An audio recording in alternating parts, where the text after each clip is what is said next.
여러분 안녕하십니까? 정부가 미뤄두었던 65세 이상 백신 접종을 시작합니다. 당장 다음 주 65세 이상 요양시설 환자와 종사자가 아스트라제네카를 접종합니다. 특히 75세 이상의 모든 국민이 4월 첫 주부터 파이자 백신을, 65세부터 74세 국민은 5월부터 아스트라제네카를 맞습니다. 또 교사들도 접종을 앞당겨서 시작합니다. 먼저 정부 발표 내용을 이덕영 기자가 정리합니다. 2분기 코로나19 백신 접종 첫 대상자는 중증 위험이 특히 높은 75세 이상 어르신 364만 명으로 4월 첫째 주부터 화이자 백신을 맞게 됩니다. 보관과 접종이 까다로운 화이자 백신으로 결정한 건 이달 안에 50만 명분이 들어오기 때문입니다. 마지막 2주에 들어오는 화이자 백신이 가장 먼저 백신이 도입이 되기 때문에 가장 먼저 도입된 백신을 가지고 가장 먼저 접종을 하기 위해서 화이자 백신은 지역별 접종센터로 가서 맞게 되는데 75세 이상은 거동이 불편하신 분이 많은 만큼 지자체에서 사전 등록과 이동부터 접종 뒤 귀가까지 지원합니다. 65세부터 74세까지의 국민 494만여 명은 5월과 6월 중에 위탁의료기관에서 아스트라제네카 백신을 접종받게 됩니다. 정부는 2분기 접종 대상을 요양병원과 시설, 감염 취약시설 고위험군, 65세 이상 어르신 등 6개 군으로 분류해 접종 시기를 발표했습니다. 특히 등교가 시작됨에 따라 학교 내 전파를 막기 위해 학교 돌봄 종사자들이 접종 대상에 포함됐습니다. 특수교육 종사자와 유치원, 각급 학교 보건교사부터 초등학교 저학년 교사에게 아스트라제네카 백신 접종이 6월까지 순차적으로 진행됩니다. 학교 특히 장애 아들을 돌보는 특수교육 종사자분들이나 보건교사 등은 이제 아무래도 그 노출이 많고 감염될 경우에는 또 전파 위험이 크기 때문에 또 3분기에 접종받을 예정이었던 경찰과 군인 등 사회 필수 인력과 의료기관과 약국 종사자, 64세 이하의 만성질환자에 대한 접종은 6월에, 항공 승무원에 대한 접종은 5월에 이뤄집니다. 그 밖에 공무를 위한 출장이나 중요 경제활동을 위해 해외로 출국하는 경우에도 엄격한 심사를 거쳐 아스트라제네카 백신을 맞을 수 있습니다. 이런 식으로 상반기에만 모두 1,200만 명의 국민들이 백신 접종을 하게 됩니다. 오는 6월 G7 정상회의 참석차 영국으로 출국하는 문재인 대통령과 부인 김정숙 여사 역시 오는 23일 아스트라제네카 백신을 맞을 예정입니다. MBC 뉴스 이덕영입니다. 2분기 즉 6월까지 65세 이상 접종을 마치는 게 정부의 목표입니다. 위험도가 높을수록 접종을 서둘러서 중증 환자나 사망자를 줄인다면 그만큼 우리 사회 전체의 위험도가 줄어든다는 겁니다. 정부의 접종 전략을 김미희 기자가 보도합니다. 2분기 백신 접종의 우선 목표는 고령층 사망자와 중증 환자 비율을 모두 낮추는 겁니다. 우리나라 70대 이상 확진자는 전체의 12%에 불과하지만 사망자 중에선 83%가 넘고 치명률도 다른 연령대에 비해 최대 20배나 높습니다. 만 75세 이상 고령층에 백신을 먼저 접종하면 전체 사망자와 중증 환자를 줄여 방역에 큰 도움을 줄 수 있습니다.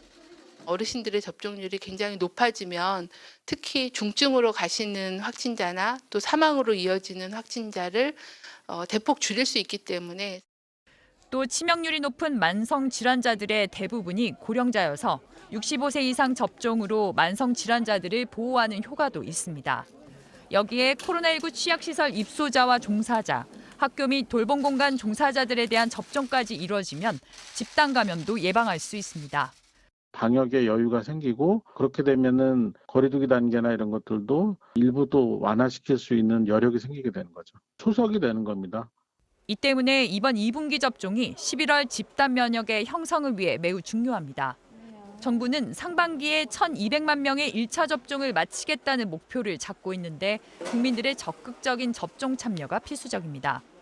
최대한 접종률을 70% 이상 적어도 1차 접종을 조기에 하고 11월까지 접종을 완료하는 걸로 진행을 하고 있는 상황입니다. 백신 접종 후 이상 반응에 대한 대응도 커다란 변수 없이 잘 관리되고 있는 상황입니다. 예방 접종 뒤 이상 반응이 신고된 경우는 모두 8,347건으로 이 중 중증 알레르기 반응인 아나필락시스 의심 사례가 7건 보고됐습니다. 접종 뒤 사망 사례는 16건이 신고됐는데 14건은 백신 접종과 사망과의 인과성이 확인되지 않았고 두 건은 부검 결과 후 다시 평가하기로 했습니다. 또 이상 반응은 연령이 낮을수록 여성인 경우 더 많이 나타났고 증상별로는 근육통을 가장 많이 보이는 걸로 조사됐습니다. MBC 뉴스 김미입니다. 새로운 확진자는 일주일 만에 300명대로 내려왔지만 400명대를 오가는 정체가 길어지고 있습니다. 서울 여의도의 더현대 백화점 직원이 확진됐는데요. 정부가 3차 유행을 안정세로 바꾸기 위해서 수도권을 대상으로 더 강화한 방역 대책을 내일 발표합니다. 김아영 기자입니다. 지난달 말 개장한 뒤 100만 명이 다녀갔다는 서울 여의도의 더현대 서울 백화점. 지난달 28일 3층 매장 직원을 시작으로 지난 8일엔 2층 매장에서도 직원 1명이 추가 확진됐습니다. 방역당국은 방문객이 급증한 시점에 확진자가 나와 대규모 감염 사태로 이어지지 않을까 우려하며 매장 방문객들을 상대로 전수검사를 벌이고 있습니다. 방문자는 확인 좀 불가능하고 거기서 이제 카드 사용하신 분 그분들한테는 안내를 한 걸로 알고 있어요. 경남 거제의 목욕탕에서도 지난 13일 새신사 1명이 확진된 뒤 21명이 추가 확진됐습니다. 여기에 유흥업소 종사자가 포함되면서 방역당국은 목욕탕 이용객과 지역 유흥업소 종사자 등 1,800여 명을 전수검사했습니다. 줄어든 주말 검사 건수가 반영되면서 국내 코로나19 확진자 수는 382명으로 400명 아래로 떨어졌지만 다른 지표들은 더 나빠졌습니다. 지난 일주일간 하루 평균 확진자 수는 428.3명으로 한 주 만에 60명 가까이 급증했고 감염 경로를 알 수 없는 환자 비율도 24.5%로 최근 한 달간 6%포인트 올랐습니다. 여기에 변이 바이러스도 퍼지고 있습니다. 방역당국은 영국발 24건, 남아공발 7건 등 모두 31건의 변이 바이러스 감염 사례를 새로 확인했습니다. 31명 가운데 12명은 국내에서 감염됐습니다. 특히 경북 포항시 교회 관련 감염 사례에서 변이 감염자가 2명 추가되면서 변이 바이러스가 확인된 집단 감염 사례는 11건으로 늘었습니다. 변이 바이러스에 대한 지역사회 위험 상존입니다. 이를 위해서 자가격리 모니터링을 강화하고 정부는 특히 수도권의 코로나19 유행 상황이 심상치 않다며 언제 대규모 유행이 발생할지 모르는 상태라고 경고했습니다. 확진자의 70~80%가 수도권에서 발생하는 만큼 방역당국은 4차 유행을 사전에 차단하기 위해 수도권 특별 방역 대책을 내일 확정해 발표하기로 했습니다. MBC 뉴스 김아영입니다. 신도시 땅 투기 의혹을 수사 중인 경찰이 오늘 경기도 광명과 시흥, 포천시청을 동시다발로 압수수색했습니다. 직장인들 익명 게시판에 안 입고 오면 LH로 이직하라면서 조롱성 글을 올린 LH 직원에 대해서도 수사를 시작했습니다. 김건휘 기자가 취재했습니다. 오늘 오후 경기 시흥시 의회 압수물을 담은 파란 상자를 들고 경찰들이 빠져나옵니다. 개발 정보 관련한 자료가 있었나요? MBC가 시흥시 의회 이복희 의원에 대해 부동산 투기 의혹을 제기한 지 이틀 만에 경찰은 이 의원의 의회 사무실과 자택도 압수수색했습니다. 오늘 이복희 의원은 그 자리를 비웠던 게 맞나요 해서요? 네, 안 나오셨어요. 이복희 의원은 시흥의 20대 딸 이름으로 땅을 샀고 재건축을 노리고 낡은 빌라를 사들인 정황도 포착됐습니다. 비슷한 시각 경기 광명시청에서도 압수수색이 이루어졌습니다. 경찰은 신도시 계획 발표 7개월 전 가족과 함께 쪼개기 방식으로 땅을 사들인 6급 공무원에 대해 강제 수사에 착수했습니다. 이 공무원은 산을 깎아 무단으로 형지를 변경하려 한 혐의까지 받고 있습니다. 오늘 사무실 어디 압수수색하실 계획인가요?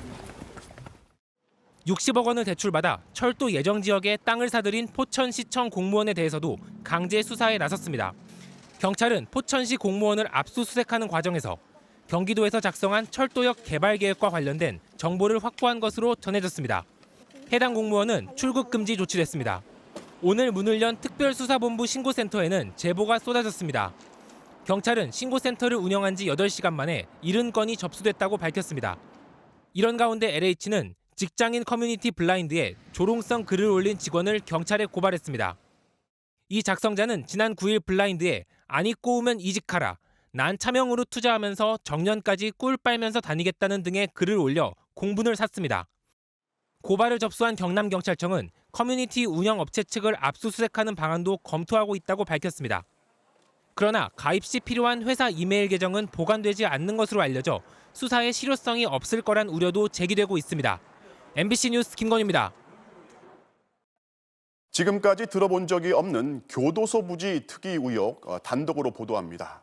교도소의 시설 관리를 담당하던 간부급 교도관이 교도소가 이전할 부지의 땅을 아내 명의로 사들였습니다. 정부가 예정지를 발표하기 직전에 매입한 탓에 내부 정보를 이용한 투기 의심을 받고 있습니다. 김윤미 기자가 단독 취재했습니다. 새로운 대전 교도소 건물이 들어설 대전시 방동 일대입니다. 차로 10분 거리에 있는 대전 교도소가 옮겨올 곳입니다. 50대 여성 김모 씨는 지난 2017년 9월과 10월에 농지 2곳, 모두 1,800제곱미터를 2억 원에 주고 사들였습니다. 등기부 등본에 확인해보니 농지를 구입한 여성의 주소지가 교정 아파트라고 나와 있습니다.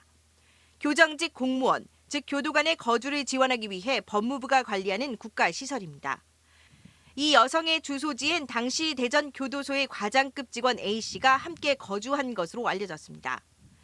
교도소에 근무하는 법무부 공무원 A씨가 아내 명의로 부지를 매입했을 가능성이 의심되는 대목입니다.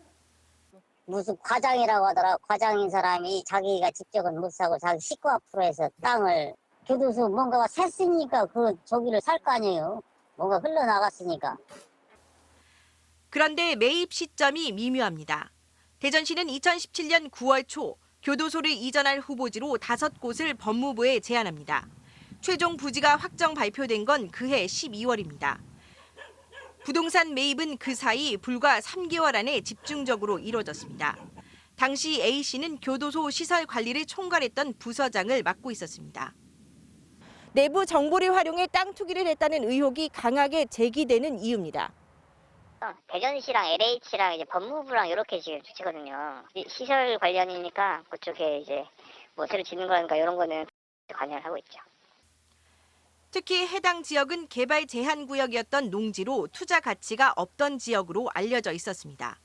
그쪽은 뭐 그렇게 사람이 많이 들어가는 뭐 그런 상황도 아니기 때문에 가격이 올라가지가 않으니까 거기는 보면은 다 거의 농지란 말이죠. 보상을 앞둔 해당 지역에는 나무가 빼곡히 심어져 있고 땅값도 당시보다 3배 남짓 오른 상황입니다. 각 지역별 다양한 이제 개발 사안들이 있잖아요. 여기에도 공기업이나 공직자들의 투기가 만연해 있다는 걸 그대로 좀 보여준 것 같습니다. MBC 취재에 대해 법무부 측은 해당 직원이 관련 업무를 담당했던 건 사실이지만 작년 말에 이미 퇴직해 사실관계를 확인할 수 없다는 입장을 밝혀왔습니다. 대전 교도소의 신축 이전 사업은 현재 LH가 맡고 있습니다. MBC 뉴스 김윤미입니다. 그런가 하면 세종시 공무원 가족 3명이 스마트 산업단지 예정지에 땅을 사서 조립식 건물 이른바 벌집까지 지었다는 의혹. 경찰이 수사에 착수했는데 이 산업단지를 두고 공직자들의 투기 의혹이 끊이질 않고 있습니다. 이승섭 기자가 취재했습니다. 지난 2018년 8월 스마트 국가산업단지로 지정된 세종시 연서면의 한 부지입니다. 보상을 노린 듯 허술한 조립식 주택들이 들어서 있습니다. 그런데 산업단지로 지정되기 불과 6개월 전 5명이 공동으로 이곳 460제곱미터를 사들였습니다. 이 가운데 한 명은 세종시 소속의 여성 공무원으로 남편 역시 세종시 6급 직원인 것으로 드러났습니다. 여기 가보면 술 낙산이 해먹지도 못할 때 같다. 그런 땅이 뭐 거기 여기 사방이 많아요. 이 사실은 남편인 6급 직원이 지난 주말 세종시 부동산 투기 특별조사단에 자진 신고하면서 알려졌습니다. 경찰은 이 직원의 동생인 또 다른 4급 공무원까지 일가족 3명을 포함해 모두 7명을 피의자로 수사하고 있습니다. 세종시는 이들 공무원이 내부 정보를 이용해 부동산 투기를 했는지 가리기 위해 경찰에 수사를 의뢰했습니다. 일부 공직자들이 이 산업단지 주변 땅을 매입한 사실도 추가로 확인됐습니다. 한 세종시 의원은 이 산업단지에 인접한 땅을 사들였다가 투기 아니냐는 의혹을 받고 있습니다. 자신과 연관된 지역을 산단으로 지정하는 과정에서 역할을 했다. 이런 제보가 있었고요. 또 전 행정중심 복합도시 건설청장도 퇴임 직후인 2017년 11월 이 산업단지 입구에 땅과 건물 868제곱미터를 매입한 것으로 드러났습니다. 하지만 해당 세종시 의원과 전 행복청장은 당시 스마트 국가산업단지를 지정하는 데 관여할 위치에 있지 않았다며 투기 의혹을 강하게 부인했습니다. 파문이 확산되자 세종시에 이어 시의회는 모든 시의원과 가족을 상대로 이 산업단지와 관련한 부동산 거래 내역을 조사하기로 했습니다. MBC 뉴스 이승섭입니다. LH 사태로 서울시장 야권 후보들의 지지율이 오르면서 단일화 협상에도 영향을 미치는 모양새입니다. 오세훈, 안철수 두 후보 간의 공방에 국민의힘 김종인 위원장까지 가세하면서 어느 때보다 날카로운 설전을 벌였습니다. 단일화 협상도 최종 합의엔 이르지 못했습니다. 배주환 기자가 취재했습니다. 안철수 후보로 단일화가 되면 야권 분열을 잉태할 것이란 어제 오세훈 후보의 글에 국민의당 안철수 후보는 그 어느 때보다 강하게 반발했습니다. 문재인 정부의 서슬이 18월 때 어디 계셨는지도 잘 기억나지 않는 분이 저보고 야권 분열의 중심이고 야권 분열의 씨앗이라고 말씀하실 수는 없습니다. 또 LH 사태 덕분에 지지율이 오르니 3자 구도로 가겠다는 밑자락을 까는 것이냐라며 격한 표현까지 썼습니다. 오 후보도 물러서지 않았습니다. 안철수 후보가 시장이 되고 거기에 당 외곽의 다른 유력 주자들이 결합하게 되는 형태가 된다면 그러면 야권은 100% 분열되는 것이고. 김종인 비대위원장도 가세했습니다. 여론조사 문항에 기호와 정당명을 빼자는 등의 안 후보 측 주장이 상식에 맞냐고 몰아붙였습니다. 그렇게 자신이 없는 사람이 무슨 출마를 하려고 그래요? 자, 토론도 안 하겠다. 아니, 토론도 할 수 없는 사람이 가서 시장 노릇은 어떻게 할 거예요? 안 후보는 다시 한번 발끈했습니다. 정말 모욕적이다. 자신은 토론을 피한 적이 없고 김 위원장의 옹고집에 지지자들이 한숨을 쉬고 있다고 공격했습니다. 이후 비전 발표회에서 마주 앉은 두 후보는 일단 과열 분위기를 식히는 데 주력하면서 단일화 토론을 내일 오후 한 차례 TV 토론으로 진행한다는 데는 합의했습니다. 그러나 핵심인 여론조사 문항 합의는 내일로 또 미뤘습니다. 양측은 오늘도 3자 구도는 없다, 19일 단일화한다는 합의도 변함없다고 했습니다. 하지만 두 후보 모두 여권에 크게 앞서는 여론조사 결과가 나오면서 누구 하나 일찍 물러서기 힘든 상황이 되고 있습니다. MBC 뉴스 배주환입니다. 자, 반면 LH 사태라는 최대 악재를 만난 민주당. 이번 재보선 출마자를 포함해서 여야 선출직 공무원 전체를 전수조사하자고 추가로 제안했습니다. 조사 확대에 소극적인 야당의 태도를 부각시키면서 상황 반전에 나선 겁니다. 이어서 최경재 기자입니다. 정치권으로 불똥이 튄 LH 사태와 관련해 민주당 박영선 후보 측은 국회의원 전수조사에 이어 재보선 출마자 포함 선출직 공무원 전원에 대한 전수조사를 추가로 국민의힘에 제안했습니다. 서울, 부산시장 후보 등 이번 재보궐선거에 출마한 모든 후보자와 그 직계 가족에 대한 부동산도 전수조사할 것을 국민의힘에 제안합니다. 그동안 국회의원 전수조사 제안도 특검 제안도 모두 거부해온 야당 후보들에 대해 압박 수위를 높이는 동시에 정부 여당에 쏠린 책임론을 여야 정치권 전체로 확대해 상황을 반전시키려는 시도로 보입니다. 가장 다급한 건 박 후보 본인입니다. 서울시 산하 공공기관 전 직원에 대한 부동산 보유 실태 조사와 부동산 거래 사전 신고제 시행, 그리고 부동산 감독청 설치를 선제적으로 공약하면서 야당 후보들과의 차별화를 시도하고 있습니다. 특히 검찰 수사만 계속 요구하는 야당의 태도도 선거용 전략 아니냐고 반격합니다. 법의 테두리를 넘어서는 좀 황당한 주장이다, 이렇게 생각합니다. 더 시간을 끌기 위한 주장이죠. 불가능한 일을 하자고 하니까요. 박 후보와 단일화를 추진 중인 열린민주당 김진애 후보도 4대강 사업부터 세종시까지 이전 정부 토건 개발 사업에 대한 조사를 요구하며 전선 확대를 시도했습니다. 이에 대해 국민의힘은 뒤늦게 국회의원 전수조사엔 응하겠다는 입장을 내놨지만 재보선 출마 후보들과 소속 단체장 조사 제안에 대해선 아직 입장을 밝히지 않고 있습니다. MBC 뉴스 최경재입니다. 자, 올해 보유세 기준이 되는 아파트 공시 가격이 지난해보다 19% 올랐습니다. 정부가 공시 가격을 시세에 맞춰서 올리기로 한 데다 아파트 가격 자체도 폭등했기 때문인데요. 보유세를 올려서 다주택자들이 매물을 내놓게 만들겠다는 게 정부의 계획입니다. 이문영 기자가 취재했습니다. 정부가 올해 공동주택 공시 가격을 공개했습니다. 작년보다 19% 올랐습니다. 2007년 이후 가장 큰 상승폭입니다. 서울이 19.9%, 경기도는 23.9%, 세종시는 70% 올랐습니다. 서울 자치구별로 보면 노원구와 성북구 등 강북 지역 아파트가 강남 상구보다 더 많이 올랐습니다. 아파트값 폭등이 공시 가격에 반영됐기 때문입니다.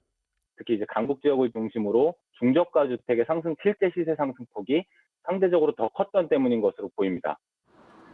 공시 가격은 재산세를 매기는 기준입니다. 하지만 재산세가 다 오르는 건 아닙니다. 공시 가격 6억 원 미만 1주택자는 오히려 세율을 내려 재산세가 약 11만 원 정도 줄어듭니다. 서울 공동주택의 70%, 전국적으로는 92%가 여기에 해당됩니다. 여전히 대다수의 주택은 공시가격 6억 원 이하다라고 일반 세율보다 세율이 낮게 적용이 되기 때문에 실제 부담하게 되는 재산세는 오히려 작년보다 감소하게 됩니다. 반면 비싼 아파트, 특히 다주택자들의 세금은 크게 오릅니다. 예를 들어 서울 강남구에 33억 원짜리 도곡 레슬 한 채, 21억 원짜리 음마 아파트 한 채, 이렇게 두 채를 보유한 사람, 두 채 합하면 보유한 아파트 가격은 54억 원입니다. 작년에는 보유세가 5천만 원이었지만 올해 1억 2천만 원으로 오릅니다. 공시가격은 앞으로도 꾸준히 오릅니다. 2030년까지 시세의 90%로 올릴 계획입니다. 정부는 이렇게 보유세 부담을 높여 조세 형평을 맞추고 다주택자들이 매물을 내놓을 거라고 기대하고 있습니다. 변동이 있게 되면 전체 다주택자도 좀 영향을 받지 않을까 생각하고 있습니다. 2018년 기준 우리나라의 보유세 실효세율은 0.16%, OECD 평균 0.53%와 비교했을 때 아직 낮은 수준입니다. MBC 뉴스 이문현입니다. 동아제약이 여성 신입사원 지원자에게 군대에 갈 생각이 있냐며 성차별적인 질문을 한 파장이 커지고 있습니다. 피해자는 노동부에 진정서를 냈고 여성단체도 반대 시위에 들어갔습니다. 남녀 고용평등법이 있지만 면접에 대한 상세한 법 규정이 없는 게 근본적인 문제로 지적되고 있습니다. 조희영 기자가 취재했습니다. 지난해 11월 동아제약 공채 면접. 당시 인사팀장은 여성 지원자 A씨에게 군 미필인 여성이 남성보다 월급을 적게 받는 걸 어떻게 생각하느냐며 군대 다녀올 생각이 있냐고 물었습니다. 앞에 남자 두 분에게는 군 생활이 어땠는지, 무엇을 배웠는지 물으시고 굳이 저에게만 직무와 관계없는? 이랬던 동아제약이 여성들을 위해 생리대를 할인한다는 유튜브 동영상으로 화제를 모으자 A씨는 당시의 성차별적 상황을 댓글로 남겼습니다. 여성 친화적 기업인 척하면서 정답 면접에서는 나에게 그렇게 성차별을 했다는 사실이 너무 이중적이고 가식적으로 보이더라고요. 이 사실이 알려지며 불매 운동으로까지 번지자 동아제약은 사과와 함께 당시 면접관이었던 인사팀장에게 정직 3개월의 징계를 내렸지만 여성을 남성보다 더 많이 뽑았으니 성차별은 아니라고 했습니다. 하지만 여성단체들은 특정 성별에게 유리한 면접은 명백한 차별이라며 동아제약 앞에서 항의 시위를 벌였습니다. 나도 성차별을 당했다는 증언이 쏟아져 나왔습니다. 직장에서 성희롱을 당한다면 어떡할 거냐, 커피를 타오라고 하면 타올 거냐 등 저질스러운 질문에 듣고 답해야 했습니다. 문제는 면접 과정에서 성차별적 질문을 해도 법적 책임을 묻기가 어렵다는 점입니다. 남녀 고용평등법과 채용절차법에는 채용 과정에 남녀 차별을 금지하면서 이를 어길 경우 500만 원 이하의 벌금에 처하도록 하고 있습니다. 그런데 주로 이력서 등 서류상의 기재사항을 중심으로 차별 여부를 판단할 뿐 면접에서의 성차별에 대한 세부 규정은 없습니다. 여성들 입장에서는 그 되게 차별적인 처우다라고 생각이 되지만 아직까지는 그걸 성희롱으로도 성차별로도 규율할 수가 없는 일종의 법의 사각지대에 놓여 있는 것이다. 이런 상황에서 고용노동부에 접수된 성차별 상담 건수는 3년 만에 2배 이상 늘어 지난해 415건까지 증가했습니다. A씨도 면접에서 겪었던 성차별적 경험에 대해 고용노동부에 진정서를 접수했지만 시정 권고 정도로 그칠 가능성이 높습니다. MBC 뉴스 조희영입니다.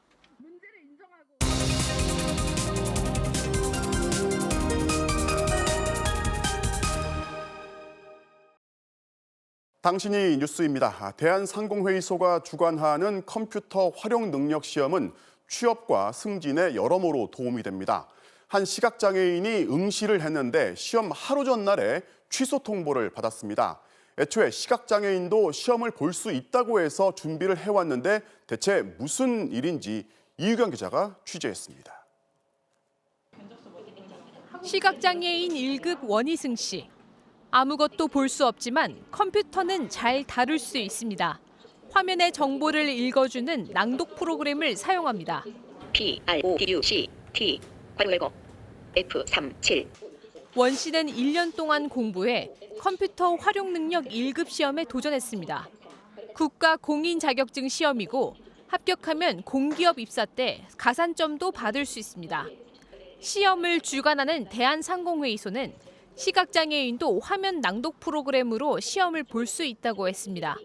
그런데 시험을 불과 하루 앞두고 갑자기 취소 통보가 왔습니다.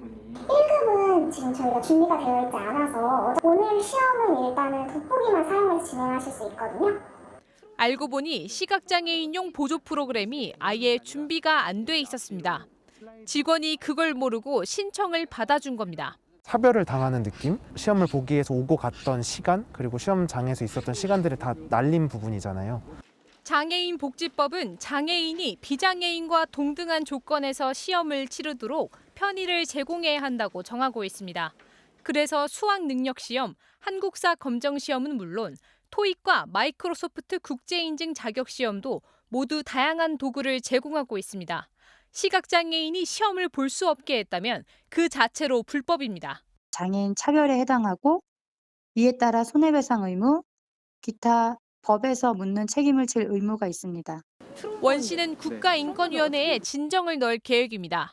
국가 공인 시험에서 그런 대체 문제가 제공이 되지 않으리라고 생각도 못했고 시험을 응시하고 싶고 또 그럴 만한 능력이 되는데 응시를 거부당하는 이런 일이 생기지 않았으면 하고요. 상공회의소는 앞으로 시각장애인도 시험을 볼 수 있도록 준비하겠다고 밝혔습니다. MBC 뉴스 이유경입니다. 미얀마 군부의 쿠데타 집권 그리고 시민들의 불복종 저항운동, 어제 하루에만 시민들이 50명 넘게 숨졌습니다. 이런 희생 한편으로 시민들 사이에 반중국 정서도 고조하고 있습니다. 서혜연 기자가 보도합니다. 총성이 울려 퍼지는 거리에 미처 피하지 못한 2명의 시민.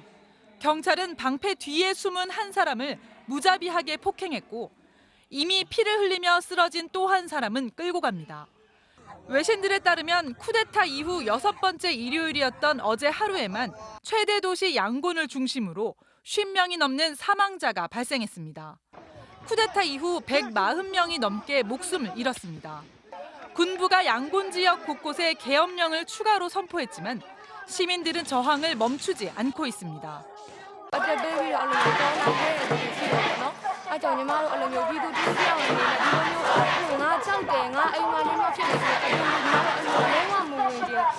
중국 정부가 쿠데타를 묵인하고 있다는 현지의 비판 여론이 거세지면서 양곤 흘라잉타야 산업단지 내 중국계 방직 공장 여러 곳이 불에 탔습니다. 중국 매체들은 반중 감정을 가진 현지인들의 소행이라 주장했고 미얀마 주재 중국 대사관은 가해자 처벌을 촉구했습니다. 하지만 미얀마 시위대 측은 폭력 진압의 명분을 만들기 위해 군부가 불을 질렀다는 의혹을 제기하고 있습니다.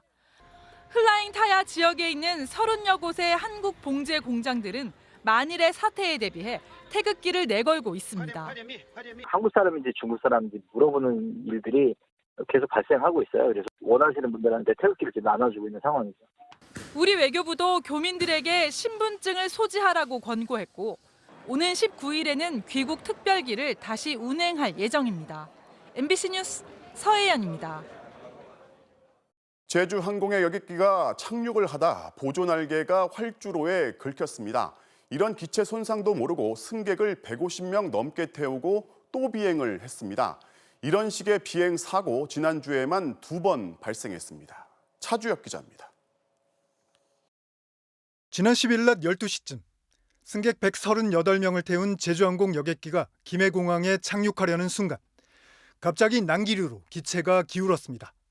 보조날개 아랫부분이 활주로에 긁혔는데 기장은 알아채지 못했습니다. 비행기는 다시 공중으로 상승했다가 두 번째 시도 끝에 착륙했습니다. 비행기가 착륙하면 정비 규정에 따라 기장이 한 번, 정비사가 한 번, 비행기의 외관을 살피는 점검을 실시합니다. 하지만 아무도 보조날개가 긁힌 걸 발견하지 못했습니다. 1시간 반 뒤 이 비행기는 다시 승객 158명을 태우고 김포공항으로 향했습니다. 보조날개가 긁힌 채로 그냥 운항한 겁니다. 김포공항에 착륙한 뒤에야 손상된 사실을 알았습니다. 정비팀과 기장님들이 같이 외관 체크하시고 다 하신다고는 알고 있는데 정상적으로 이뤄졌는데 발견하지 못했다고 들었습니다. 사고 이틀 전에는 제주공항에서 항공기 2대가 활주로를 이동하다 서로 날개가 부딪히는 접촉사고가 났습니다. 제주항공과 에어서울 여객기였습니다. 그때도 사고 사실을 바로 알아채지 못했고 두 비행기는 그대로 승객을 태우고 운항했습니다. 국토부는 이 두 건을 심각한 항공사고로 규정하고 엄중하게 책임을 묻겠다고 밝혔습니다. MBC 뉴스 차주혁입니다. 오늘 대구의 한 주택가에 있는 자전거 공장에서 화재가 발생했습니다. 다행히 인명피해는 없었지만 연기가 너무 많이 퍼져서 한때 주민 대피령이 내려지기도 했습니다. 손은민 기자가 취재했습니다. 고층 아파트 사이로 시커먼 연기가 솟구칩니다. 거대한 연기 속에 치솟는 화염. 거센 불길을 잡기 위해 소방관 8명이 옆 건물 지붕 위로 올라가 물을 뿌립니다. 검은 연기는 먹구름처럼 퍼져나가 주택가를 뒤덮었습니다. 맞은편 건물에선 유리에 금이 가고 창문이 떨어져 나왔습니다. 오늘 오후 1시쯤 대구 북구 침산동 주택가에 있는 2층짜리 자전거 조립 공장에서 불이 났습니다. 소리만 났어요. 나서 이렇게 보니까 불이 보여서 그 소화기 들고 나가니까 벌써 이렇게 확 이렇게 불이 오고 있더라고요. 산악용 자전거를 조립하는 공장에서 타이어 같은 고무 제품에 불이 옮겨 붙으면서 시커먼 연기가 계속 뿜어져 나왔습니다. 119에는 100건이 넘는 신고가 접수됐습니다.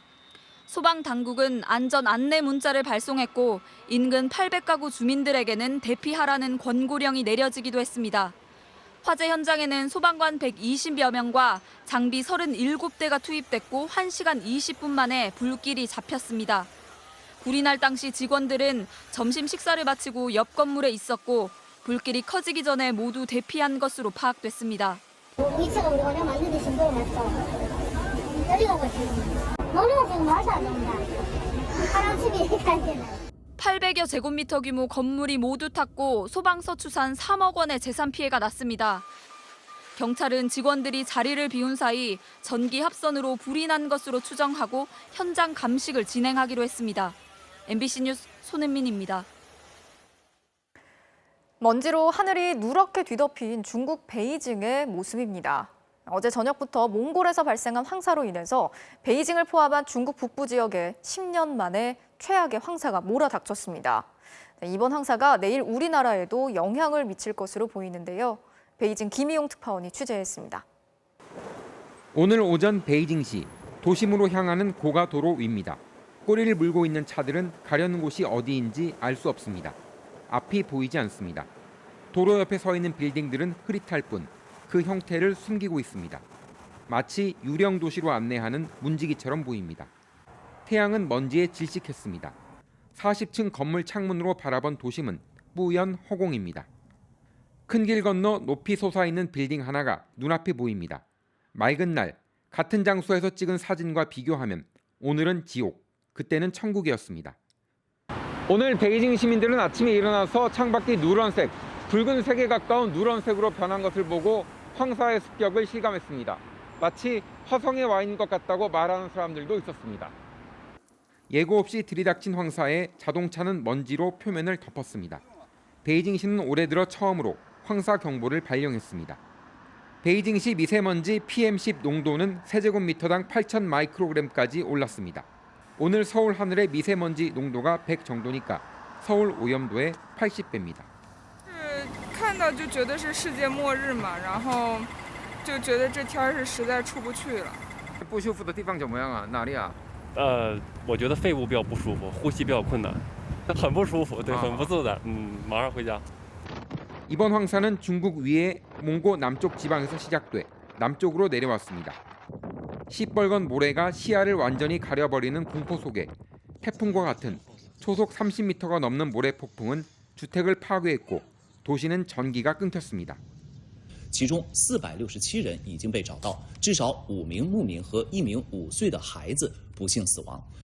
중국 기상대는 이번 황사가 최근 10년 동안 발생한 황사 가운데 가장 강하고 피해 범위가 넓다고 밝혔습니다. 이번 황사는 내일 새벽 서해 5도를 시작으로 우리나라 대부분 지역에 영향을 미칠 것으로 예상됩니다. 황사 유입 경로에 있는 서울 등 수도권을 포함한 서쪽 지역엔 다소 짙은 황사가 발생할 것으로 전망됩니다. 베이징에서 MBC 뉴스 김희웅입니다. 자신의 도움으로 아들이 의대 조교수로 임용됐다고 자랑을 해서 아빠 찬스 논란을 일으켰던 아주대 의대 정민석 교수. 이번엔 정부 지원을 받은 연구비를 두 아들에게 몰아주기를 한 것으로 확인됐습니다. 10년 동안 두 아들에게 지급된 돈이 무려 1억 원이 넘었습니다. 정혜인 기자가 단독 취재했습니다. 지난 2019년 동아일보에 연재된 의학 만화. 정민석 아주대학교 의대 교수가 과기부의 지원을 받아 진행했던 연구 과제물입니다. 당시 정 교수가 제출한 연구 계획서. 연구 책임자는 정 교수, 참여 연구원은 정모 씨 2명입니다. 그런데 두 사람, 정 교수의 장남과 차남입니다. 1차 연구에서 형제의 인건비로 3천여만 원이 책정됐습니다. 이 연구는 3차례에 걸쳐 진행됐습니다. 둘째 아들 정 씨가 받은 인건비만 확인됐는데 모두 4천만 원에 달했습니다. 전체 연구비 9천만 원의 절반에 달합니다. 그럼 3부자의 연구 성과는 어땠을까? 1차 연구에서는 만화 60개를 그리겠다는 목표를 제시했지만 해당 연구기관에 그린 그림은 고작 5편뿐. 연구 목표에 미달한 이유에 대해 정 교수는 연재하지 않았지만 28편을 더 그렸고 대중에 공개할 수 없다고 결과 보고서에 적었습니다. 연구비를 따내 아들들에게 몰아준 건 이뿐만이 아닙니다. 정민석 교수가 아주대 산학협력단에서 2011년부터 10년 동안 아들들과 함께 진행한 연구는 모두 6건. 아들에게 나간 돈을 합치면 1억 2천여만 원에 달합니다. 이 중 둘째 아들 인건비로만 9,200만 원을 지급했습니다. MBC는 정 교수의 입장을 듣기 위해 수차례 연락을 취했지만 연락이 닿지 않았습니다.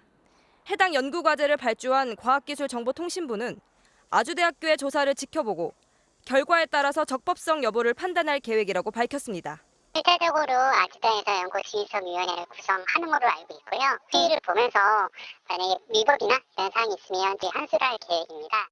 아주대 측은 조사위를 구성했다고 밝혔으나 얼마큼 조사가 진행됐는지에 대해선 공개하지 않고 있습니다. MBC 뉴스 정혜인입니다. 미국 최고의 대중음악상이죠. 그래미 후보에 오른 방탄소년단 BTS가 아쉽게도 수상을 하지는 못했습니다. 올해 그래미상은 흑인과 여성 인권을 먼저 배려했다는 분석인데요. BTS의 팬들은 그래미가 BTS를 잃었다면서 아쉬워했습니다. 전동혁 기자가 전해드리겠습니다. 미국 그래미상 베스트 팝 듀오 그룹 수상자가 발표되는 순간 방탄소년단도 긴장감을 감추지 못했습니다. 와, 진짜 너무 떨려. 하지만 상을 받은 가수는 레인 온 미를 부른 레이디 가가와 아리아나 그란데. 방탄소년단은 수상자에게 박수를 보내며 소셜 미디어를 통해 후보 선정만으로도 놀라운 경험이었다며 한국인 가수로는 처음으로 그래미 시상식 단독 공연을 보여줬습니다. BTS 팬 아미들은 BTS가 그래미를 잃은 게 아니라 그래미가 BTS를 잃었다며 아쉬움을 표시했습니다. 올해 그래미상은 지난해 미국 전역으로 번진 흑인 인권운동과 여성 문제 등에 초점을 맞췄습니다. 올해의 노래상엔 경찰의 폭력 진압을 묘사한 숨을 쉴 수 없어요가 수상했고 다른 부문의 심사 과정에서도 이 같은 분위기가 반영됐을 가능성이 높다는 분석입니다. 상징성도 있을 거라고 보이거든요. 그래서 여성이나 유색인종에 대한 부분, 배려라든지 이런 부분들이 아무 의미 없이 선정되지는 않았을 거예요. 또한 권위적이고 보수적으로 평가받는 그래미에서 후보 선정 첫 해에 상을 받기는 다소 어려웠을 것이란 분석도 있습니다. BTS는 재작년 시상자로 처음 등장한 뒤 지난해엔 합동 공연, 올해는 후보 선정과 단독 공연을 가지며 그래미 수상을 위해 하나씩 단계를 밟아가는 상황이란 겁니다. BTS의 존재감이 완전히 그래미 위원회에 인정이 됐다. BTS 존재는 이미 확고하다. 올해 그래미에서 클래식 부문상을 받은 한국계 미국인 비올리스트 리처드 용재 오닐 또한 그래미 후보에 3번 오른 뒤에야 트로피를 품에 안았습니다. This is a great day for the viola. Thank you to the Recording Academy for this honor of a lifetime. 그래미 시상식이 끝난 가운데 한인 이민자의 얘기를 담은 미국 영화 미나리의 수상이 예측되는 아카데미상 후보 발표가 오늘 밤 진행될 예정입니다. MBC 뉴스 전동혁입니다. 환경부가 대기질 관리를 위해서 전국 지자체에 미세먼지를 측정하는 드론 구입비를 지원하고 있습니다. 작년에만 7억 원 넘게 투입이 됐는데 취재 결과 각종 어이없는 이유로 정작 드론을 날리지 못하고 있었습니다. 임상재 기자가 취재했습니다. 산으로 둘러싸인 지형 탓에 미세먼지가 심각한 충북 제천시. 작년 11월 4천만 원을 들여 미세먼지 측정 드론 한 대를 도입했습니다. 그런데 5달 동안 측정에 나선 건 고작 4차례에 그쳤습니다. 드론을 조정하기에 날씨가 추웠다고 합니다. 겨울철에는 많이 또 춥다 보니까 계속해서 하기는 좀 힘들고 이렇게 바깥에 서서 계속 해야 되고 근데 한 20분에서 한 30분 정도? 그 정도밖에 이제 운영을 못하기 때문에. 인근 괴산군의 드론도 방치돼 있습니다. 조종할 사람이 없기 때문입니다. 250g이 넘는 드론을 날릴 땐 자격증이 필요한데 드론만 사놓고 자격증은 아무도 따지 않았습니다. 현재는 없어요. 쓸 때 하루 일당씩 주는 방식으로 쓰던가 자격 있는 사람이 없으니까. 경남 거제는 더 황당합니다. 드론을 사오긴 했는데 날릴 만한 곳이 없다고 했습니다. 공장도 많고 이런 데 같으면 좀 실효성이 있을지 포가 좀 나는데 대우나 삼성 같은 데는 비행 금지 구역이거든요. 어디다 써야 될지도 사실 고민도 좀 많고. 쓰지도 못할 드론을 왜 이렇게 사들인 걸까? 환경부는 지난해 국비 7억 3천만 원을 들여 미세먼지 측정 드론을 도입하는 지자체에 구입비 절반을 지원했습니다. 전국 지자체 34곳이 손을 들었습니다. 하지만 운영 계획도 없이 일단 사놓고 보자고 한 게 문제였습니다. 토양도 하고요. 실내 공기질도 하고 여러 가지 풀 시간이 안 나요. 물리적인 시간이. 민원 처리하다 보면 하루가 다 가는데 아예 전담 부서가 있지 않는 이상. 환경부는 올해에도 국비 6억 2천만 원을 들여 같은 사업을 진행 중입니다.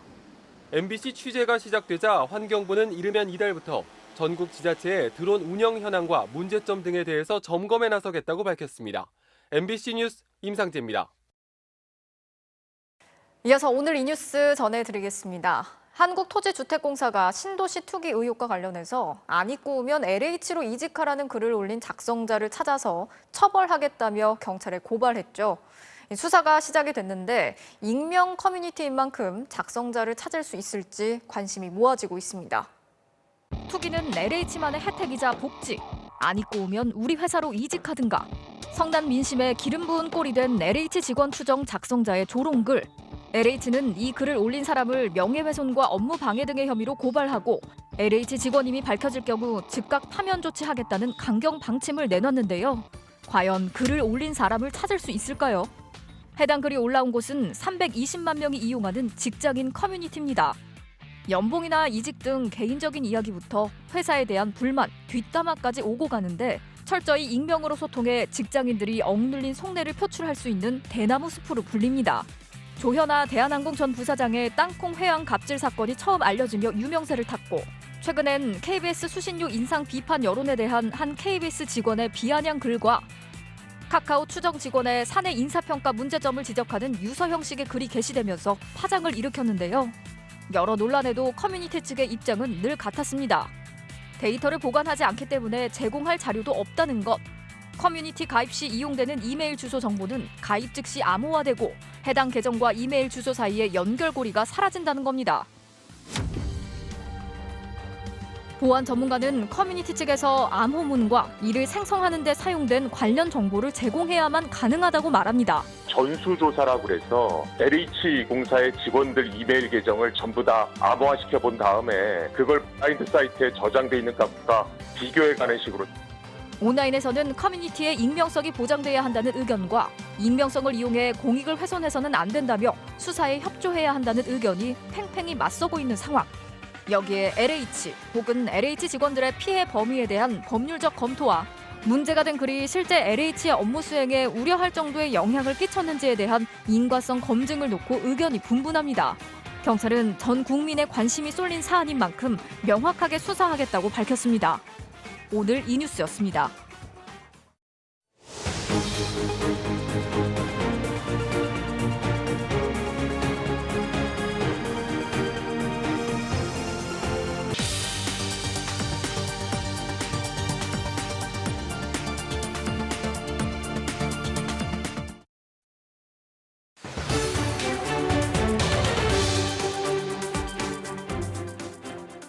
네, 오늘은 서울시장 후보들의 공약을 점검해 보겠습니다. 먼저 부동산 정책입니다. 최소 30만 호부터 최대 74만 호까지 후보마다 나를 시장으로 뽑아주면 이 정도 주택을 공급하겠다고 합니다. 한 해 평균 4만 호 정도 공급되는 걸 감안했을 때 과연 후보들의 말이 실제 집으로 지어질 수 있을지 이학수 기자가 따져봤습니다. 5년 안에 30만 호를 36만 가구를 공급하겠다. 74만 6천 호의 주택을. 서울에서 가장 가구 수가 많은 자치구가 송파구로 약 28만 세대입니다. 최소치인 박영선 후보의 공약만 봐도 송파구 가구 수를 웃돌고 오세훈 후보는 1.3배, 안철수 후보는 2.7배에 이릅니다. 이 정도의 규모를 과연 어디에 어떻게 공급하겠다는 걸까? 우선 공공분양 방식의 30만 호 공급을 공약한 박영선 후보. 토지는 공공 소유로 하면서 건물만 분양해 분양가를 낮추는 토지 임대부 방식으로 공급과 주거 안정을 다 잡겠다는 구상입니다. 토지 임대부 방식으로 평당 1,000만 원에 분양을 하게 되면 2억에서 3억 정도의 그 주택 가격이 형성이 됩니다. 하지만 이런 방식을 추진할 만한 국유지나 시유지가 충분한지 의문입니다. 박 후보는 서울 시내 20여 곳 공공 임대단지부터 재건축하겠다는 구상이지만 5년간 최대로 잡아도 7만 호 남짓 수준입니다. 그래서 하수 처리 시설이나 차량 정비기지 같은 유유부지도 개발하겠다고 하는데 인접지역 투기 심리를 우려해서라고 하지만 구체적인 계획을 내놓은 게 없습니다. 그 땅이 개발 가능한 땅인지를 먼저 검토해야 되는데 이번 대책은 아마 그렇게까지 검토 안 하고 나오지 않았나. 재건축을 추진하는 민간 아파트 단지들이 공공 재개발에 반대한다는 현수막을 걸어놓고 있습니다. 오세훈 후보는 재개발 규제를 신속히 풀어 18만 5천 호를 공급한다는 계획이고 한강변 높이 규제도 풀고 이렇게 해서 정말 신속하게 1년 내에 가시적인 성과를 만들어내겠습니다. 안철수 후보도 같은 방식으로 20만 호를 공급하고 나아가 세제 완화와 분양가 상한제 폐지까지 추진하겠다고 밝혔습니다. 규제 관련 결정 권한은 일부라도 지방정부에 이양되어야 합니다. 중앙정부와 싸우는 한이 있더라도 관철시키겠습니다. 하지만 이 같은 공약들에서 개발 이익에 대한 환수 장치는 찾아보기 어렵다는 점에서 투기 심리 자극과 집값 폭등, 세입자 반발 등 무수한 갈등을 낳았던 뉴타운 광풍이 연상된다는 비판이 나옵니다.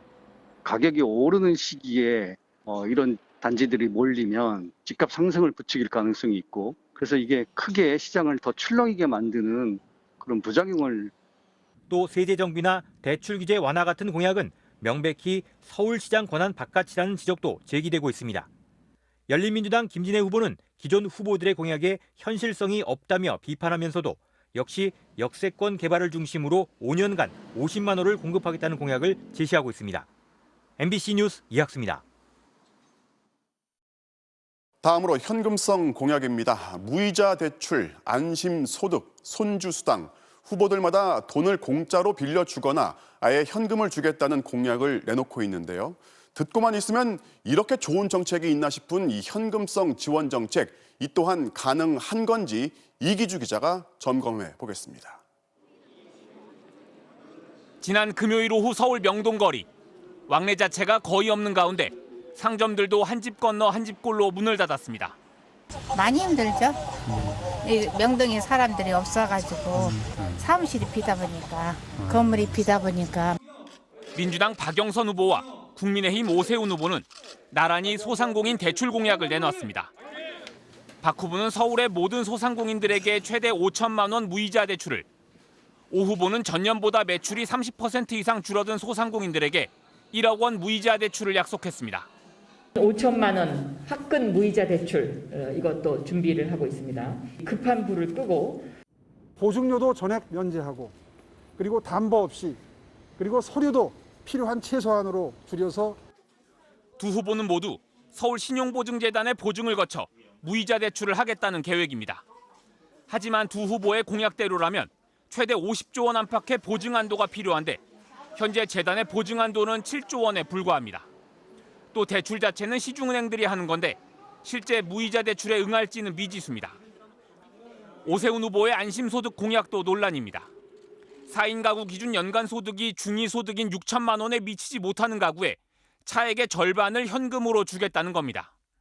일단 200가구에 실험을 해본다는 거지만 전면 도입하면 서울시 1년 복지 예산 12조 원을 거의 다 투입해야 해 경선 때부터 논란이 됐습니다. 얼마나 드는지 계산해 보셨습니까? 복지 예산이 엄청 늘어나지 않고는 그런 논리라면 이렇게 안심소득을 지금 당장 하기 어렵다. 안철수 후보도 연간 1,500억 원 소요가 추산되는 손주 돌봄 수당 지급을 공약하고 나섰습니다. 손주 한 명당 월 40시간 기준으로 최대 20만 원. 쌍둥이나 터울이 있는 두 아이를 돌보는 경우 최대 40만 원의 소득에 상관없이 지원하겠다는 것으로 그동안 보편 지급을 포퓰리즘이라며 비판해온 입장과는 배치되지만 별다른 설명을 내놓진 않았습니다. 열린민주당 김진애 후보는 청소년들의 등하교 시간대 대중교통비를 지원하겠다며 기존 예산으로 가능하다고 밝히고 있습니다. MBC 뉴스 이기주입니다. 네, 선거 때마다 점검하는 후보들의 주요 공약들, 이번에도 빌공짜의 공약이 되지는 않을지 이학수 기자에게 몇 가지 질문 더 해보겠습니다. 자, 이 기자, 네. 앞에서 짚어본 그 주택 공급 대책 말고 대규모로 재원 들어가는 개발 공약이 꽤 있어요. 네, 그렇습니다. 먼저 민주당 박영선 후보는 경부고속도로 서울 구간을 지하화해서 33만 제곱미터 규모를 확보하겠다고 밝혔습니다. 또 이 부지에 공원과 수직정원을 조성하고 공공주택도 충분히 짓겠다는 겁니다. 부지 조성에만 3조 원 이상이 필요한데 재원 조달 방안은 아직 구체적이지 않습니다. 네.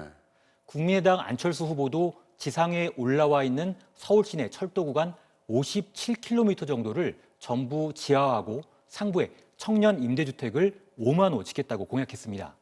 역시 대규모의 재원이 필요하지만 안 후보 측은 분양을 잘하면 된다. 이런 계획만 밝혔습니다. 지금 보면요, 자녀 임기 1년에다 재선을 한다 해도 이제 5년짜리 서울시장을 뽑는 선거인데 공약들을 보면은 뭐 거의 대선 후보급이다 이런 지적들이 있어요. 네, 그렇습니다. 앞서 이기주 기자 리포트에서도 지적했지만 오세훈 후보의 안심소득 공약, 사실 대선 공약으로 준비를 했던 정책입니다. 네. 대선 대신에 서울시장에 나서게 되자 서울시장 공약으로 제시를 한 거죠. 또 야권 후보들이 말하는 분양가 상한제 폐지나 세제, 대출 규제 완화 같은 정책은 서울시 차원을 넘는 중앙정부 소관 사항이고 국회 법 개정을 필요로 하는 사안도 있습니다. 대선 전초전 성격의 선거인 만큼 정책 경쟁 과열이 이해되는 측면도 있지만 공식 선거운동 기간에는 좀 더 정교해진 정책을 제시해야 할 것으로 보입니다. 네, 잘 들었습니다. 지금까지 정치팀의 이학수 기자였습니다. LH 투기 의혹과 관련해서 문재인 대통령이 그동안 엄두를 내지 못했던 부동산 적폐 청산을 남은 임기의 핵심 과제로 삼겠다고 강조했습니다. 정부도 책임을 질 테니까 정치권도 정쟁을 자제하고 부동산 투기를 근절할 근본적인 개혁에 함께 해달라고 요구했습니다. 보도에 엄지인 기자입니다. LH 투기 의혹은 부동산 불로소득으로 불평등을 심화시킨 부동산 적폐를 다 청산하지 못한 결과라는 게 문재인 대통령의 상황 인식이자 반성입니다. 부동산 적폐의 청산까지는 엄두를 내지 못했습니다. 그저 부동산 시장의 안정에 몰두하고 드러나는 현상에 대응해 왔을 뿐이라고 할 수 있습니다.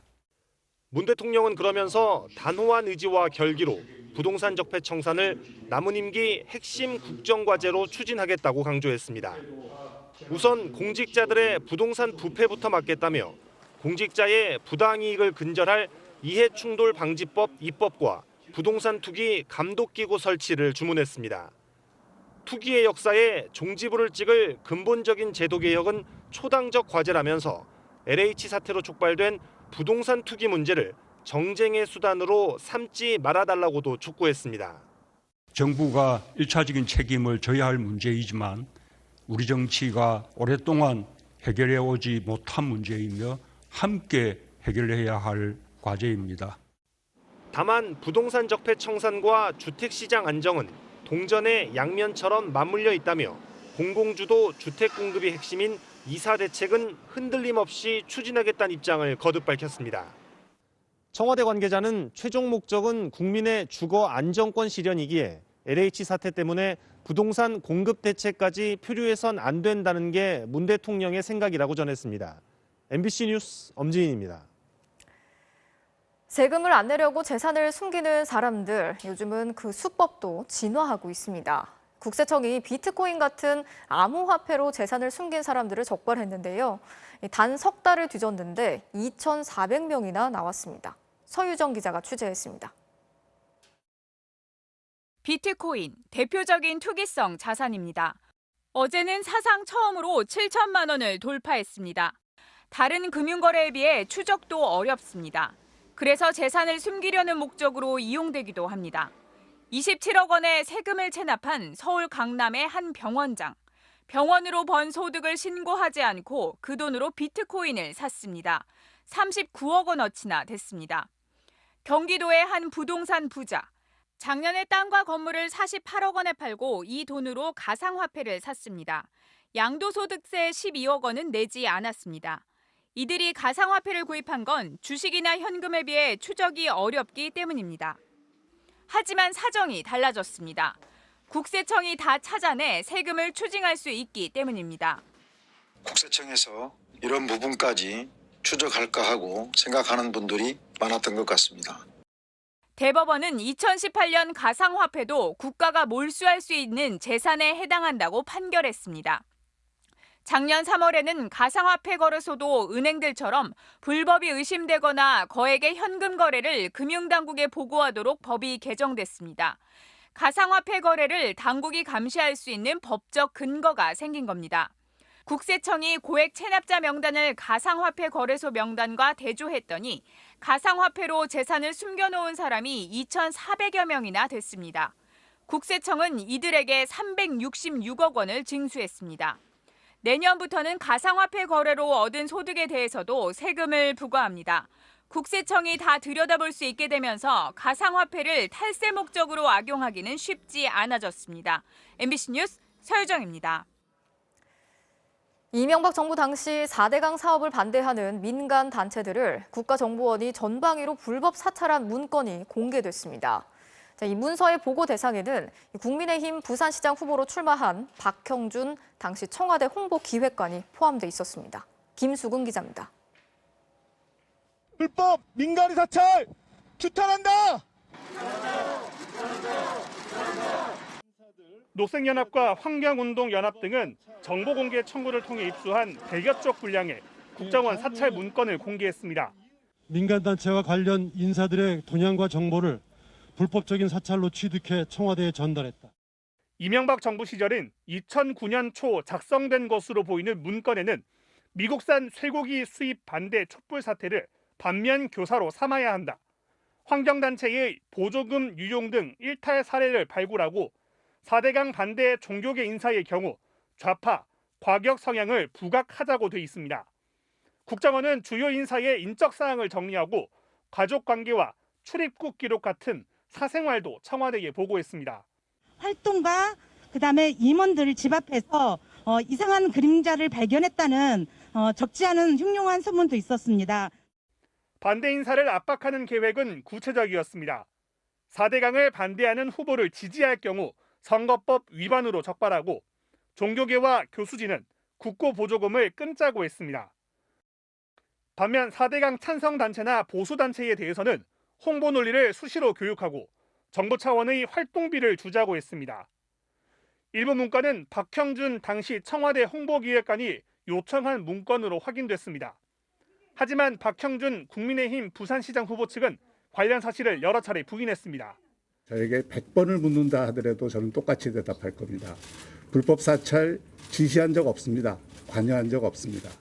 보고받은 적이 없다라고 거짓말을 하였습니다. 문건에서도 본인이 요청해서 배포받은 걸로 나오는 부분들이 있고, 환경단체는 오는 17일 박 후보를 공직선거법상 허위사실 유포 혐의로 부산지검에 고발하기로 했습니다. MBC 뉴스 김수근입니다. 군 복무 중에 성전환 수술로 강제로 전역 조치됐던 고 변희수 하사.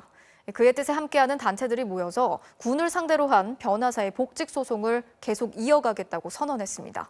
구민지 기자가 취재했습니다. 변희수 하사의 복직을 수용하라. 고 변희수 하사 측 유가족과 변호인 29개 시민단체로 구성된 공동대책위원회가 육군을 상대로 변하사의 복직 소송을 계속 이어가겠다고 밝혔습니다. 변하사가 지난해 8월 대전지방법원에 낸 전역 처분 취소 소송은 원고인 변하사의 사망으로 중단된 상태. 하지만 유가족의 뜻을 반영해 소송을 이어나갈 수 있다는 게 대책위의 설명입니다. 변하사 유가족들이 하게 될 소송 수계 신청은 적법한 것이어서 유가족들은 변하사의 소송을 이어받아 수행할 수 있을 것으로 예상됩니다. 대책위는 이번 복직 소송은 변하사 개인의 명예회복만을 위한 게 아니라고 강조했습니다. 법원이 변하사에 대한 전역 처분 위법 여부를 판단하지 않으면 군은 앞으로도 비슷한 사례에 대해 변하사에게 했듯이 똑같은 기준을 적용할 거라는 겁니다. 대책위는 변희수의 이름으로 승리하겠다면서 모든 성소수자들을 향한 차별에 맞서겠다고 밝혔습니다. 차별 없는 세상을 만들겠다던 변희수 하사의 굳은 의지는 우리 공대위뿐만 아니라 우리 사회가 반드시 이어나갈 것이라는 것을 이 자리에서 밝히고자 합니다. 성전환 수술을 받은 뒤 지난해 군으로부터 강제 전역을 당하고 차별과 혐오 없는 세상을 꿈꾸다 지난 3일 청주의 자택에서 숨진 채 발견된 고 변희수 하사. 지난주 서울 시내 곳곳에서 열린 추모 행사에는 많은 시민들이 참여해 연대의 뜻을 전했고 온라인에서도 변하사와 함께하겠다는 지지가 이어지고 있습니다. MBC 뉴스 구민지입니다. 윤석열 전 검찰총장과 대립각을 세웠던 이성윤 서울중앙지검장을 겨냥한 수사를 두고 검찰이 곳곳에서 마찰을 일으키고 있습니다. 법무부와 고위공직자범죄수사처가 이 지검장을 봐주려고 한다는 주장인데요. 하지만 법무부와 공수처는 법과 원칙을 지키는 거라면서 이해할 수 없다는 입장입니다. 이재욱 기자가 취재했습니다. 김학의 전 법무차관의 불법 출국 금지 의혹 연루 혐의를 받는 이성윤 서울중앙지검장과 이규원 검사. 고위공직자 범죄수사처는 수사 인력 구성에 3주 이상 걸린다며 이들 두 현직 검사 사건을 지난주 검찰로 돌려보냈습니다. 그러면서 수사가 끝나면 공수처가 재판에 넘길지 판단하도록 사건을 다시 돌려달라고 검찰에 요청했습니다. 검찰은 즉각 반발했습니다. 수사팀장인 이정섭 수원지검 부장검사는 검찰 내부망에 글을 올려 사건의 처리를 넘겼으므로 공수처는 더 이상 이 사건에 권한이 없다며 공수처가 해괴망측한 논리로 수사지휘권을 행사한다고 비난했습니다. 그는 이어 공수처장께서 수사 방해 일환으로 수사팀에 힘을 빼려는 거 아닌가 생각도 해보았다고 비꼬았습니다. 이에 대해 공수처는 현직 검사를 재판에 넘기는 권한은 공수처에 있는 게 맞다며 수사와 기소를 분리해 권력기관을 견제하는 측면에서도 정당하다고 맞받았습니다. 실제로 공수처법에는 검사의 범죄 혐의에 공수처가 수사와 기소를 맡도록 규정돼 있지만 이 부장검사는 검찰에도 기소 권한이 있다고 주장하는 겁니다. 이 부장검사는 법무부를 향해서도 포문을 열었습니다. 지난 1월 윤석열 당시 검찰총장의 지시로 다른 검찰청에서 투입된 검사 2명의 파견 연장을 법무부가 최근 불허했는데 여기에 노골적인 불만을 드러낸 겁니다. 수사팀에 몇 명 안 남아서 통닭 한 마리 시키면 절반은 남겠다는 자조 섞인 야유로 법무부를 겨냥했습니다. 하지만 법무부는 법과 원칙에 따른 조치라며 일축했습니다. 검찰 근무규칙에 따르면 한 달 넘는 기간의 파견 연장은 법무장관의 승인을 받도록 돼 있습니다. 따라서 이번 사건처럼 장기화가 유력한 경우 검찰이 법무부와 사전 협의하는 게 관례였지만 2달 전 대검은 일방적으로 검사 파견을 강행했다는 게 법무부의 입장입니다. MBC 뉴스 이재욱입니다. 손흥민 선수의 부상으로 한일전을 앞둔 대표팀에도 비상이 걸렸습니다. 황의조와 김민재 등 다른 주축 선수들까지 소속팀 반대 등으로 차출이 거부되면서 정예 멤버를 구성하기 힘들게 됐습니다. 손장훈 기자입니다. 대표팀 명단 발표를 불과 9시간 앞두고 벌어진 손흥민의 갑작스런 부상. 하지만 벤투 감독은 손흥민을 한일전 명단에 포함시켰습니다.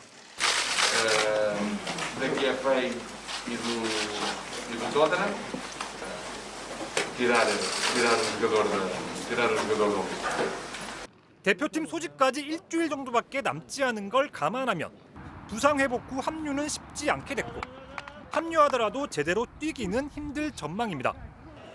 여기에 황의조와 이재성 등 일부 유럽파에 주축 수비수인 김민재까지 소속팀 차출 거부로 소집 명단에서 제외되면서 정예 멤버로 한일전을 치르려던 벤투 감독의 계획도 차질을 빚게 됐습니다.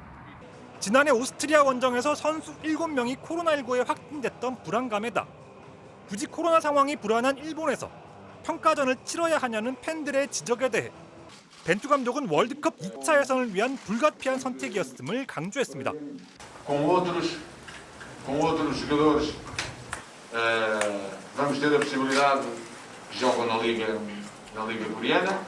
대표팀은 오는 20일 인천공항에서 소집돼 바로 일본으로 출국하고 소집이 확정된 유럽파 선수들은 일본 요코하마 현지에서 합류할 예정입니다. MBC 뉴스 손장훈입니다. NBA에서 나온 엄청난 인유어 페이스 덩크입니다. 뉴올리언스의 잭슨이 LA 클리퍼스 잭슨에게 굴욕을 줬네요. 월요일 밤 스포츠 뉴스였습니다.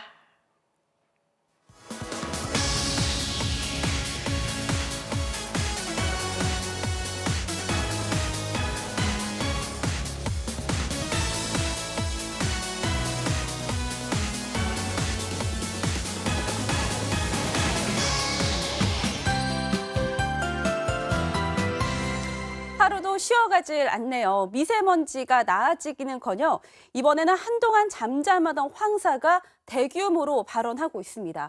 베이징에 첫 황사경보가 내려질 만큼 넓은 지역에서 황사먼지가 날아오르고 있는데요. 한반도 상공은 아직 구름만 가득하긴 하지만 오늘 밤 자정쯤부터 랴오둥과 산둥만도 부근의 황사가 서해로 들어섭니다. 가장 먼저 그리고 가장 심하게 영향을 받는 지역이 백령도를 비롯한 서해 섬 지역입니다. 가장 짙은 황사가 서해를 통과하기 때문인데요. 이들 섬 지역은 미세먼지 농도가 800을 넘으면서 황사 경보가 내려질 전망입니다. 다음은 서울 등 서쪽 지역입니다. 예상 농도가 400을 웃돌면서 짙은 황사가 나타나겠고요. 동쪽 지역은 상대적으로 영향이 덜해서 옅은 황사가 곳곳에서 나타나겠습니다. 이 황사는 모레까지도 한반도 상공에 머물 가능성이 높아 보입니다. 비가 그친 뒤 내일 아침 출근길에는 가시거리가 짧아지겠습니다.